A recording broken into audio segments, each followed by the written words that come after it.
দ্বিতীয় ধাপ হয়েছে, কিন্তু তৃতীয় ধাপের সাথে কেন এত বৈষম্য? আমাদের তো রেজাল্ট তৈরিকৃত রেজাল্ট তারা অধিদপ্তরের মধ্যে রেখে দিছে, কিন্তু আমরা জানতে চাই যে কেন আমাদের রেজাল্টটা তারা আটকে রেখেছে। আমাদের তৈরিকৃত রেজাল্ট দিতে হবে এবং আজকে আমরা রেজাল্ট নিয়ে ফিরবো। আমরা কোনো তাল বাহানা কোনো কিছু শুনবো না।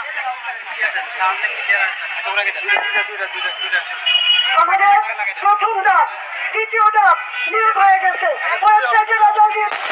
তৃতীয় ধাপে যারা প্রশাসন আইনমন্ত্রী উপদেষ্টা চলে এসেছে। আমরা দ্বিতীয় ধাপের ফল প্রত্যাশী সকল ভাই বোনেরা এখানে দাঁড়িয়ে আছি। আমরা আজকে না, আমরা একাধিকবার এখানে এসেছি। আমরা প্রেস ক্লাবে মানববন্ধন করেছি। আমাদের এখানে আসার পরে আমাদের 5 বার ভিতরে অধিদপ্তর থেকে আমাদের মহাপরিচালক, তারপর ডিজি, এরা আমাদের ভিতরে ডেকে নিয়ে আমাদেরকে আশ্বস্ত করেছে যে আমাদের একটা কোর্টের ব্যাপারে জটিলতা ছিল, ওই রায়টা হলে আমাদের রেজাল্ট দিয়ে দিবে। তো 3 ঘন্টার ভিতরে বলছে, 3 ঘন্টার ভিতরে রায় হওয়ার পরে 3 ঘন্টার ভিতরে আমাদের রেজাল্ট সে দিতে পারবে। তো রায় হয়ে গেছে, আজকে 1 সপ্তাহ হয়ে গেছে, রেজাল্ট কেন দিচ্ছে না? ডিজি মহোদয় সরাসরি বলেছে, আমি নিজে ওনার সাথে কথা বলেছি, উনি আমাদের আশ্বস্ত করেছে রায় হলে আমাদের রেজাল্ট দিয়ে দিবে।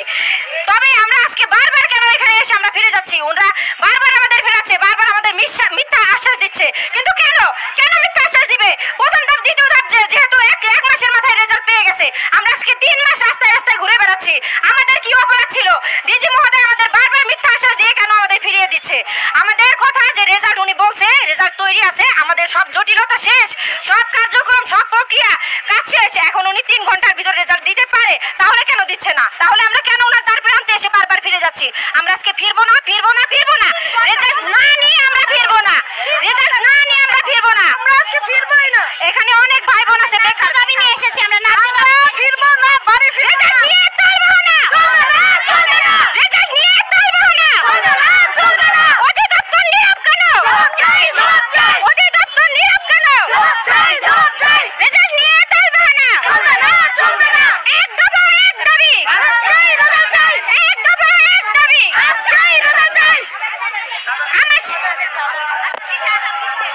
দর্শক, শিক্ষার্থীরা প্রতিবাদ করছেন। তারা বলছেন তাদের যে দাবি দাওয়াগুলো রয়েছে সেই দাবি দাওয়াগুলো হচ্ছে তাদের রেজাল্ট ঘোষণা করতে হবে এবং যারা চাকরি প্রত্যাশী তাদের চাকরি ফিরিয়ে দিতে হবে।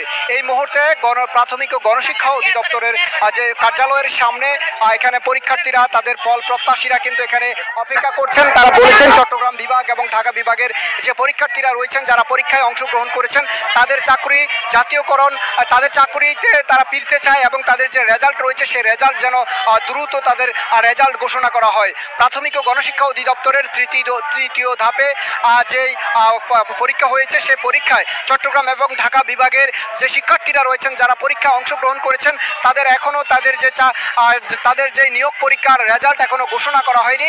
তারা বলেছেন দ্রুত তাদের রেজাল্ট দিতে হবে।